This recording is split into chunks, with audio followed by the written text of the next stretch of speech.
ఐటీలో ఎంట్రీ కావాలా? Trainee software engineer గా అజా కోడింగ్ ట్యూటర్ లో 2 వీక్స్ ట్రయల్ పీరియడ్ లో వెంటనే చేరండి. Welcome to Suman TV. నేను కిరణ్. ప్రస్తుతం మనం నంద్యాల జిల్లా యాగంటి క్షేత్రంలో ఉన్నాం. పుష్ప 2 సినిమాలో ట్రైలర్లో కూడా యాగంటి క్షేత్రాన్ని అయితే చూపించారు. పుష్ప 2 సినిమా ఇక్కడ మటుకు చాలా రోజులు అయితే షూటింగ్ జరిగింది. పుష్ప 2 హీరోయిన్ సీన్ ఎప్పుడైతే నడుచుకుంటా హీరోయిన్ సీన్ అయితే ఉంది.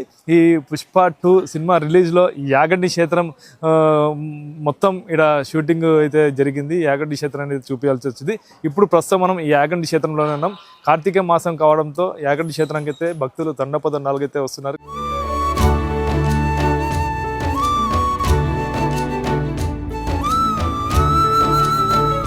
ఇక్కడ యాగంటి క్షేత్రంలో ఒక ప్రత్యేకత ఉంది. బ్రహ్మం గారు చెప్పారు, నంది అంటే ఇక్కడ ఎంతకంతకు పెరిగి రంకేసానని చెప్పేసి చెప్పారు. ఇక్కడైతే నంది ఉన్నారు.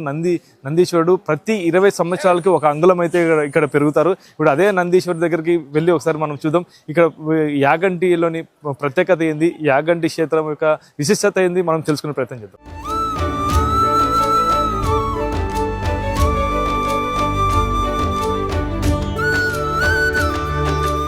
మీరు ఇప్పుడు చూస్తున్నారు, ఈ ప్రదేశం అనేది మీకు గుర్తుకొస్తుంది అనుకుంటాను. ఇప్పుడు పుష్ప 2 ట్రైలర్లో ఇదే హీరోయిన్ ఇక్కడే నడుచుకుంటూ వచ్చి షార్ట్ అయితే ఇక్కడ మనం పుష్ప 2లో ట్రైలర్లో చూసాం.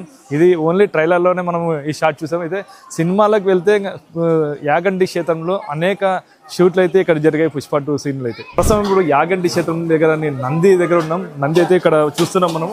నంది చాలా కొన్ని సంవత్సరాల నుండి అంటే ప్రతి 20 సంవత్సరాలకి ఒక అంగుళం అయితే ఇక్కడ నంది అయితే పెరుగుతుంది.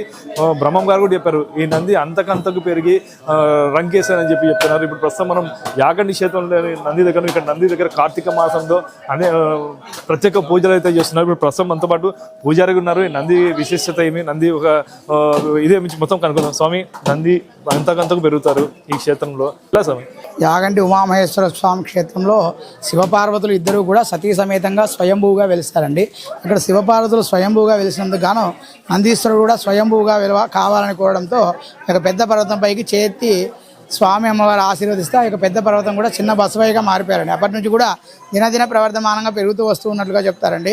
ఈ యొక్క శ్రీమద్ విరాట్ పోతులూరి వీరబ్రహ్మేంద్ర స్వాముల వారు కాలజ్ఞానం నందలి కలియుగాంతాన యాగంటి బసవయ్య అంతకంతకు పెరిగి వేస్తారని చెప్పడం జరిగింది. ఆ విధంగా కూడా పెరుగుతూ వస్తూ ఉన్నట్లుగా చెప్తారు. భూగర్భంలో నుంచి వచ్చినటువంటి రాతి బసవయ్య కాబట్టి అందువల్ల కూడా సైంటిఫికల్గా కూడా పెరిగే అవకాశం ఉందని చెప్తారు. అయితే మనం చూస్తున్నట్టే అంతకంతకంతే పెరుగుతారు. ఇప్పుడైతే ఇక మనం చూస్తాం, ఇది ఈ పిల్లర్ ఉంది కదా, ఇక్కడ మొత్తం ఇలాంటి పిల్లర్లే మొత్తం ఇక్కడైతే ఉండేవి. మొత్తం ప్రతి అంటే 20 సంవత్సరాలకు ఒక అంగుళం ఎలా పెరుగుతుందో కొన్ని దశాబ్దాలుగా చిన్నగా ఉన్న నంది అయితే పెద్ద పెరుగుతుంది. ప్రతిదీ కూడా మనం చూస్తున్నాం. ఈ ప్రతిసారి కూడా ఇవన్నీ మొత్తం జరుగుతున్నాయంటే మనం చూద్దాం. అసలు వెనకల మొత్తం చుట్టూ పరిసర ప్రాంతాల్లో నంది ఒక చుట్టూ పరిసర ప్రాంతాల్లో ఒకసారి చూద్దాం. నంది చుట్టూ ఎంత పెరిగింది అనేది ప్రత్యేకంగా కూడా మనం చూపించవచ్చు. మనం చూస్తాం. ఇది ఏదైతే ఇది ఉందో పిల్లలు అప్పుడు చాలా ఈ మధ్యలో చిన్న నందిగా ఉండేది, కొన్ని దశాబ్దాలుగా అలాగే పెరుగుతున్నది. మొత్తం పెద్దగా నందిలోని పవర్, అది ఒక సృష్టి. ఇది దీంట్లో మొత్తం చుట్టూ మొత్తం ఈ పిల్లర్ మొత్తం కూడా కదిలిపోయినాయి. అంటే ఏదైతే ఉందో ప్రతి ఏటా అంటే కొన్ని ఏళ్ళ నుండి పిల్లలు అయితే జరుపుకుంటూ వస్తే మొత్తం ఇక్కడ నందికి ప్రత్యేక పూజలు ఇస్తున్నారు. అయితే నంది గురించి ఇది ఇక్కడ పరిస్థితి. కెమెరా పర్సన్ నాగబాబుతో కిరణ్, సుమన్ టీవీ, యాగంటి, నంద్యాల జిల్లా.